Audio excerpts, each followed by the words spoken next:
Aujourd'hui, en France, le mal-être et la dépression touchent tout le monde, y compris les étudiants. Et ce, peu importe leur cursus ou origine sociale. Ce mal-être peut s'installer progressivement et prendre de plus en plus d'ampleur, ou débarquer d'un seul coup, parfois avec violence. C'est ce que nous explique Noé, jeune breton de 24 ans, avec émotion. Alors, qu'est-ce qui m'a fait comprendre? J disons que j'avais vraiment plus aucune motivation et aucune capacité à me projeter. Je dirais que Oui. ça a été ça les signes les plus, prenants et puis après, il y a d'autres signes, du type, tu te mets à pleurer sans raison, presque tous les jours. Donc ça forcément, bah, tu te dis qu'il y a bien quelque chose qui pose un gros problème, quoi, même si tu comprends pas très bien les raisons. Bah, j'ai assez rapidement, compris qu'il y avait un gros problème et que, je m'en sortais pas. Donc mettre des mots, pas directement, Mhm. mais par contre, ouais, ressentir qu'il y avait un truc, problématique, ouais, ça c'était clair et net, donc plus que des mots, il y a eu le ressenti.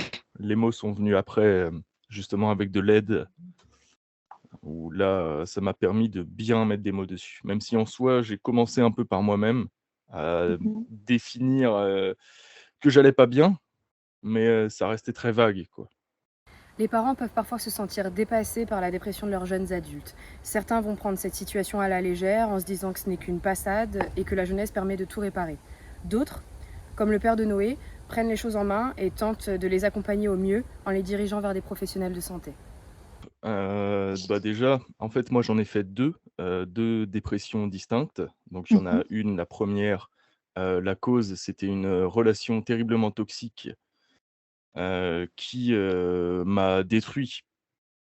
Il y a pas de meilleur mot pour, le dire. Ouais, donc détruit, hein. Et Mhm. forcément, bah, au bout d'un moment, bah, j'arrivais pas à me reconstruire tout seul. Donc c'est là que la première dépression est tombée. Et la deuxième, c'est, justement, en fait, ça a été les conséquences de la première. C'est que, j'ai pris un retard énorme parce que du coup, avec ma première dépression, je me suis déscolarisé. Donc Mhm. et bah, j'ai perdu le chemin, de vie que j'avais jusque-là, quoi. Et en fait, c'est cette réalisation que je savais plus du tout où j'en étais plus tard que, je suis tombé dans une deuxième dépression, où cette fois Oui, j'ai eu besoin de suivi, médicamenteux. C'est mon père qui, bah, pour ma première dépression avait demandé à son, psychiatre à lui, s'il mhm. connaissait un bon psychiatre, pour, bah, pour moi.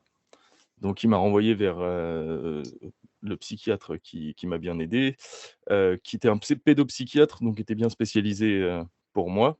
et du coup, c'est comme ça que je l'ai trouvé. Il m'a suivi dès ma 1re dépression, où il m'a beaucoup aidé, sans avoir besoin d'aide de médicaments. Et la Mhm. deuxième, quand j'ai senti que, je recommençais à tomber, je suis retourné le voir assez rapidement. Et en fait, là, même avec son aide, je m'en sortais pas. Donc, à un moment, c'est moi qui ai lancé la discussion de, ce qu'il pensait, lui, des suivis médicamenteux. Puis on en a discuté ensemble et il a décidé de me donner, les médicaments, du coup. Aujourd'hui, Noé va mieux. Comme tout le monde, il a des hauts et des bas, mais il va de l'avant. Et surtout, il souhaite que ce sujet ne soit plus un tabou. Il y a des hauts et des bas, il y a des choses qui sont pas réglées et je galère encore, dans ma tête, de temps à autre. Donc je suis encore sous suivi, bah, psychologique, mais globalement, ça va. Ça me pose pas de problème. Maintenant, je suis tout à fait, apte à parler de ces moments de ma vie et je suis du genre à penser que c'est le genre de choses dont il faut parler aussi. Puis en espérant que ça aide, d'autres gens par la suite aussi.